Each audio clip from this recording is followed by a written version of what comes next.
Welcome to a deep dive into the future of jobs, using the World Economic Forum's Future of Jobs Report 2025.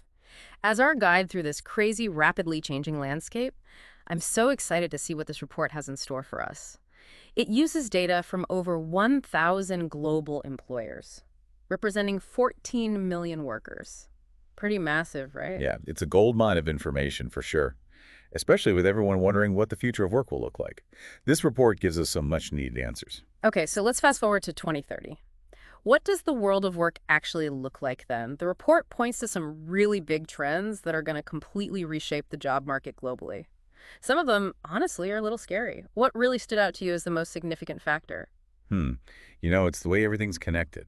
Take broadening digital access, for example. It's not just about getting more people online. It's going to trigger a whole avalanche of changes, especially in how we use new technologies. Right, like a chain reaction. More digital access leads to faster technological developments, which completely transforms the job market. It's exciting, but kind of scary too, right? Yeah, totally. And the report really highlights AI, robotics, and even how we generate energy. They're going to be major players in driving this change. Okay, so this wave of digital transformation is hitting everything. But it's not all sunshine and roses, or robots for that matter.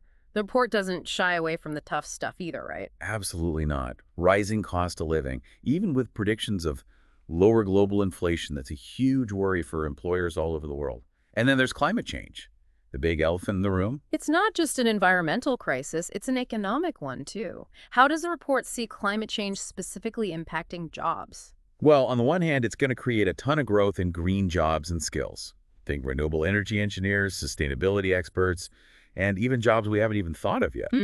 But on the other hand, it's going to disrupt industries that already exist, potentially even pushing workers out of their jobs, especially in areas that rely a lot on fossil fuels. It's a push and pull then. Some sectors are going to boom while others will struggle to keep up. Exactly.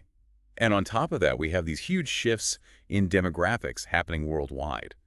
Developed countries are dealing with aging populations, while lower-income countries have a surge in people entering the workforce. It's a really complicated mix of labor supply and demand, and it looks totally different depending on where you are in the world.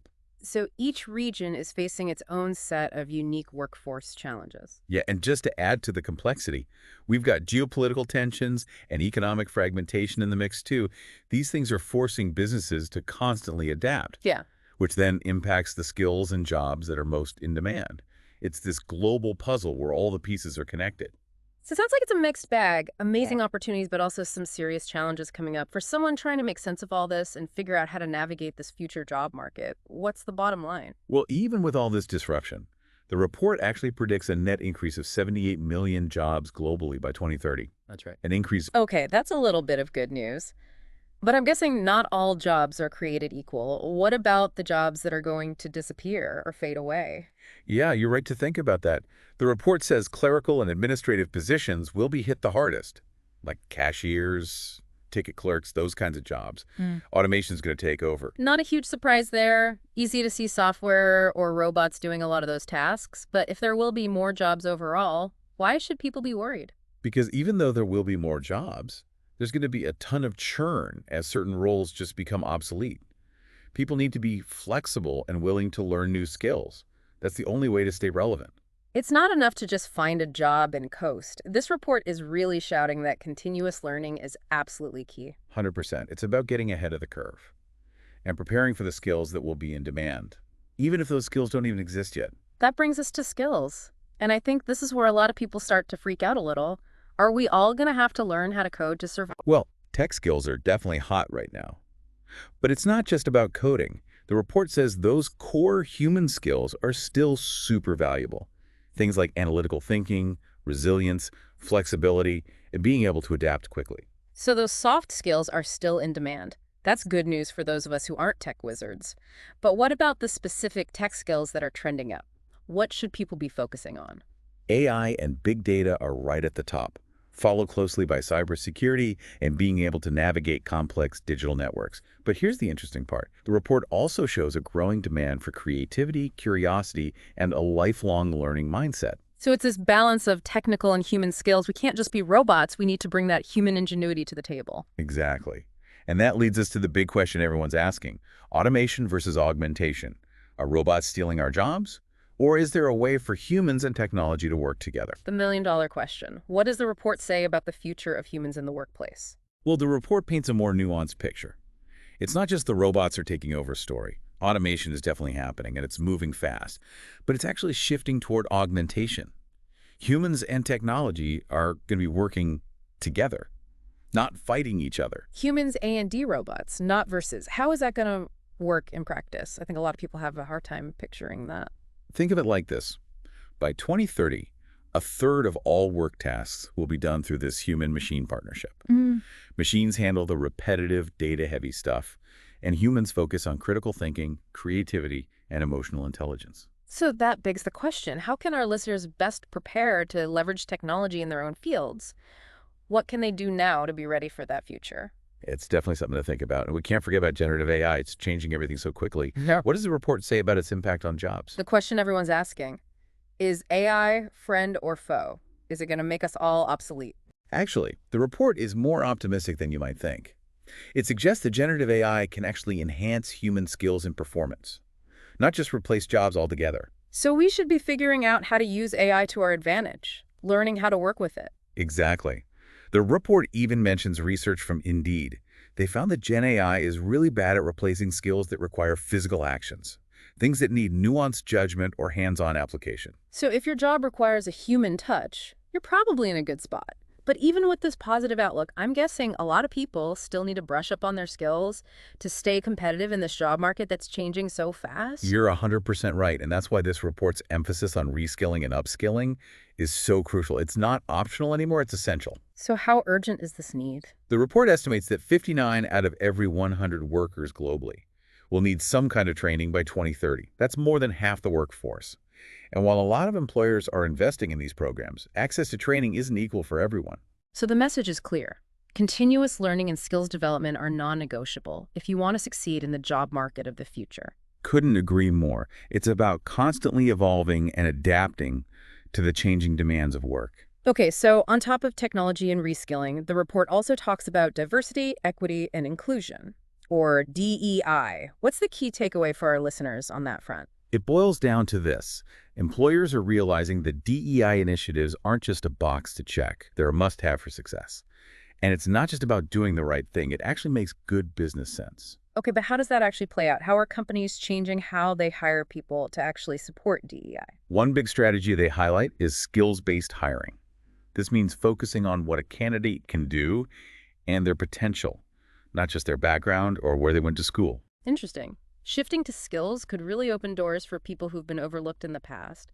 But are employers doing enough to support people from groups that haven't traditionally had the same opportunities? Are they helping them get the training and chances they need to build those skills? That's the key question. Yeah. Gets to the heart of equity and access. We need to address that if we want a truly inclusive workforce. Wow, we've covered a lot. Digital access, climate change, skills gaps, DEI, and the rise of AI.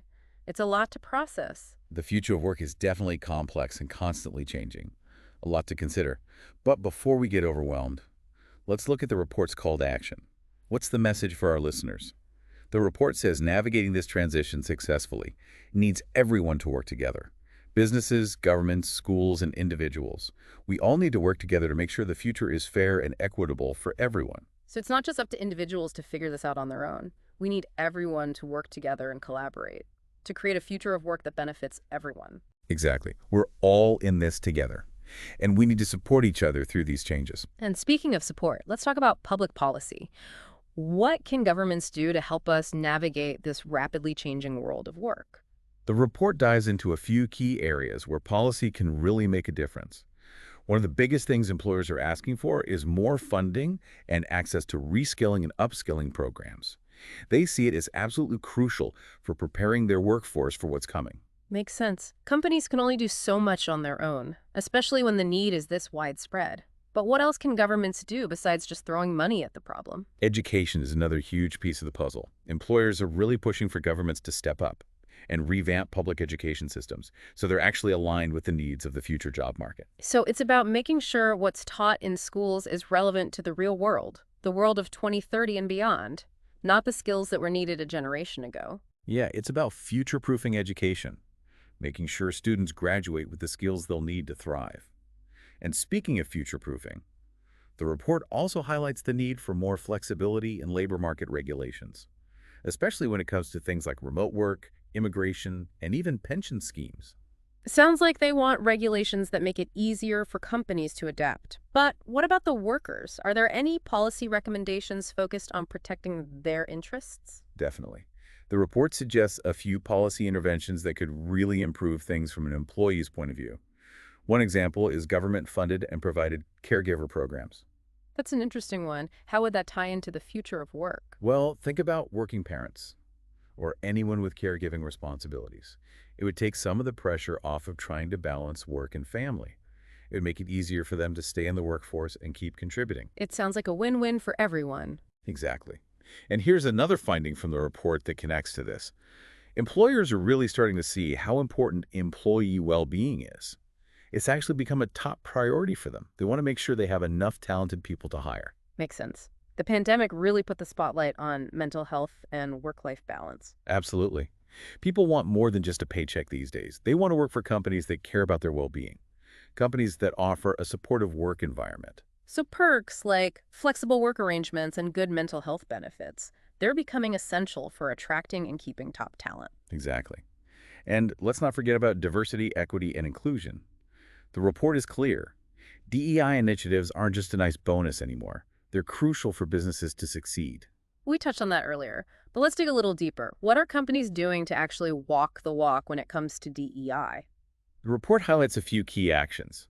Things like targeted recruitment programs for underrepresented groups, comprehensive DEI training for managers and staff, and we mentioned earlier the move towards skills-based hiring practices. Seems like companies are realizing that a diverse and inclusive workforce isn't just about checking a box. It actually helps their bottom line. Exactly. A diverse workforce means a wider range of perspectives and ideas that can lead to more innovation and better decisions. Now let's talk about everyone's favorite topic, money. With all these changes and challenges, how are wages expected to be affected? The report has some interesting findings on this. It seems that more than half of employers globally expect to increase the amount of money they spend on wages between 2025 and 2030. That's huge. What's driving that shift? Is it just about keeping up with inflation, or is there more to it? The report says there are two main reasons. First, they need to keep wages in line with worker productivity and performance. Second, companies are competing more and more to attract and keep talented workers, especially those with in-demand skills. So it's a competitive job market, and businesses need to offer good salaries to attract and keep the best people.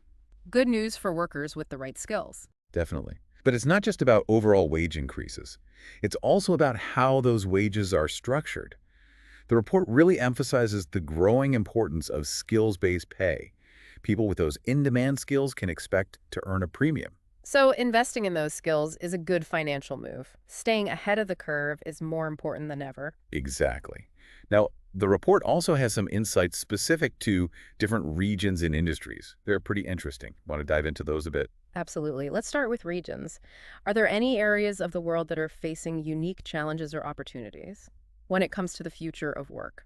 One region that really jumps out is Eastern Asia and Oceania. They're dealing with a double whammy. Aging populations and declining working age populations. It's putting a lot of stress on their labor markets. Right, we talked about how demographic shifts are a major factor. It sounds like this region is really feeling the effects. It's a big problem for them. Employers in countries like Japan and South Korea are increasingly turning to automation and robotics to fill the gaps in their workforce. So they're using technology to address labor shortages. Exactly. And they're also investing heavily in reskilling and upskilling their current employees. They want to make sure they have the skills to operate in these increasingly automated environments. Sounds like they're facing some tough challenges, but they're being proactive about finding solutions.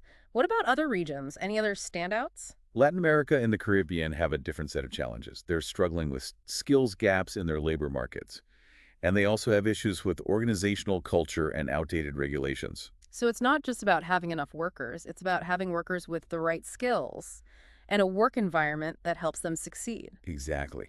To get past these challenges, employers in the region are focusing on upskilling programs, automating certain tasks, and actively recruiting people with new skills. They're also working hard to attract top talent to their industries. It seems like each region has its own unique situation, and they're adapting in different ways. Now, how about